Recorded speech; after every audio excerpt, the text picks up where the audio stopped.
Greetings, Zahers here. I'm gonna make this presentation real quick for the prototype. So basically here in Unity hierarchy we have a couple of objects. The most important ones are the controllers. I have here a controllers object with two classes inside it, controllers and game controllers. And inside this game object, I have a couple of main controllers, which is block spawn controller, and it's the one that is responsible to build the stacks and the blocks. Blocks data controller, the one who's responsible to fetch the data from the API. Camera controller is responsible to move the camera. Events manager, just for managing my events. And game controller is for triggering the events and stuff. So object to look at actually is the object that's gonna move and the camera is gonna look at all the time. Freelook camera, I'm using Cinemachine. Freelook camera is pretty straightforward and easy to use. This is the ground that we have here. Plug selector. Plug selector actually is the class that is responsible to select the blocks once we click on them using the raycast. Shooter is the one who is responsible to shoot projectiles on the blocks, as we're gonna see later. Stacks holder, just a holder for the stacks, and projectile holder is a holder of projectiles. The UI is just simple UI with a couple of buttons about activating physics and skipping animation, restart, help panel, and all of that stuff. So with that said, let's go and take a look at the generator first of all. So we have here a block spawn controller. It has a prefabs and all the stuff that is necessary to create the blocks. But what's important here actually is initializing or spawning the blocks.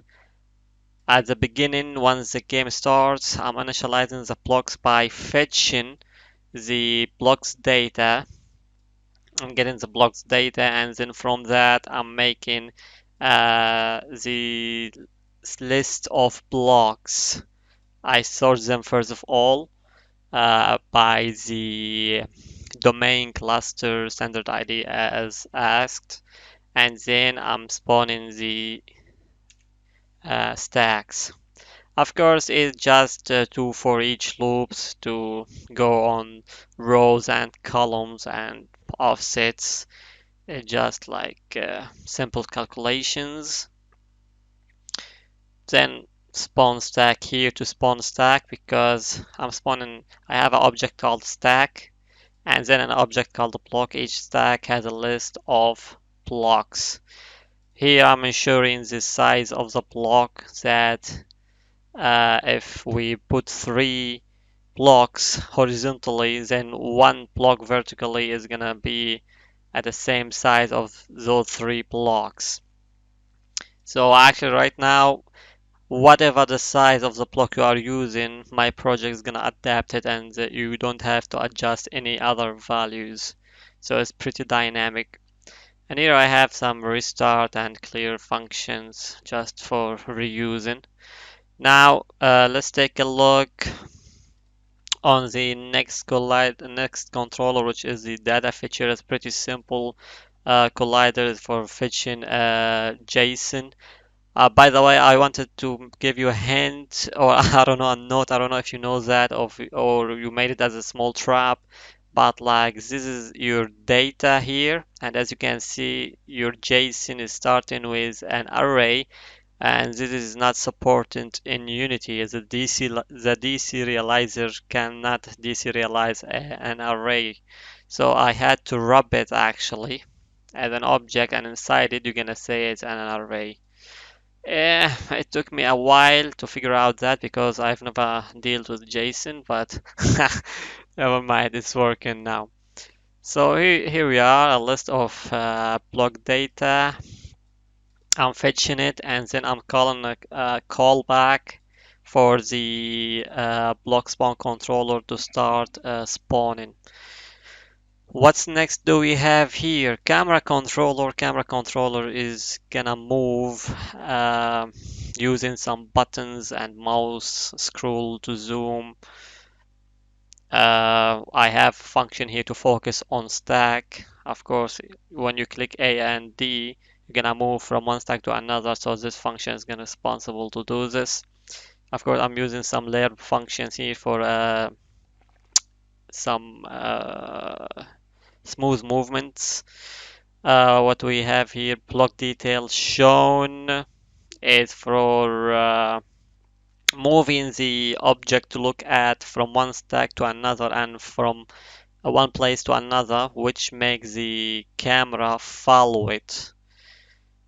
Um, yep, that's camera controller. Events manager is just a couple of actions with function to trigger the actions. Game controller is just for triggering the events actually.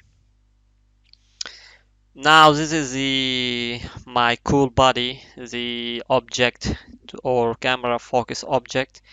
He is always he has a target point to follow, and when I update his target point, he's gonna move by smoothly, of course, to a new point, and according to that, my free my free look camera is gonna follow it because it has a follow and look at property as the object to look at.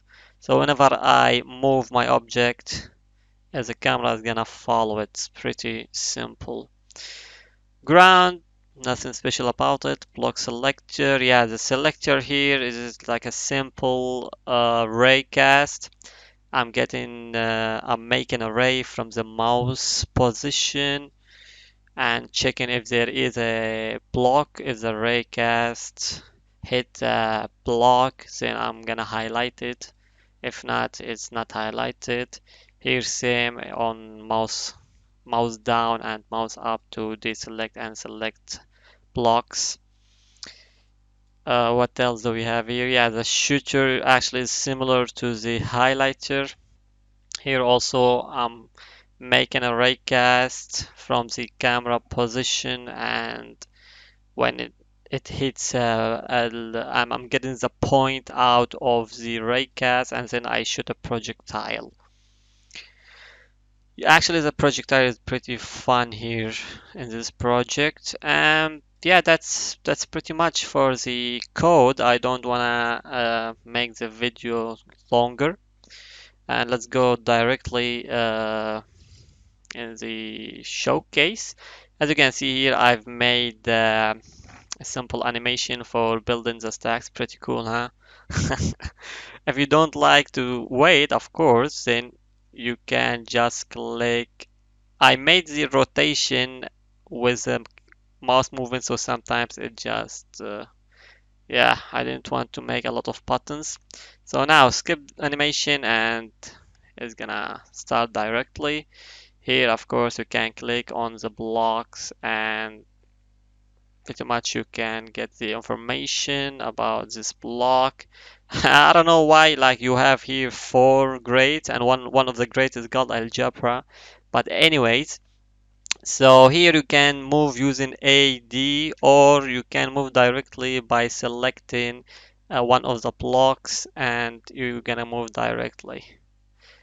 The controller gonna be a little bit challenging as the rotation is same for the mouse horizontal and vertical, so yeah, you're gonna get used to it. So what do we have else? We have activate physics is the fun part. And as you can see, when I activated the physics, the glass blocks has been destroyed, and now I can throw projectiles, I named them. And by the way, these blocks, stone, wood, and glass, each one of them has a higher mass according to his mastery level.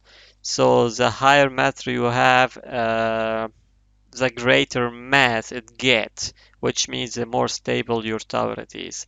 I thought it might be creative to test your tower or to test the stability of your tower by hitting it and see if it has enough mass or not. Okay, after dealing with a lot of that mess, you just click restart and the camera is gonna be restarted to the zero position or to its initial position. It's gonna start again. Skip, whoop, yep. Did you see that? Juice. All right, and if you missed anything, just click help. You're gonna have like bunch of stuff about just if you forgot anything. And that's it. Yeah, the project took me 22 hours. I didn't focus on the visuals.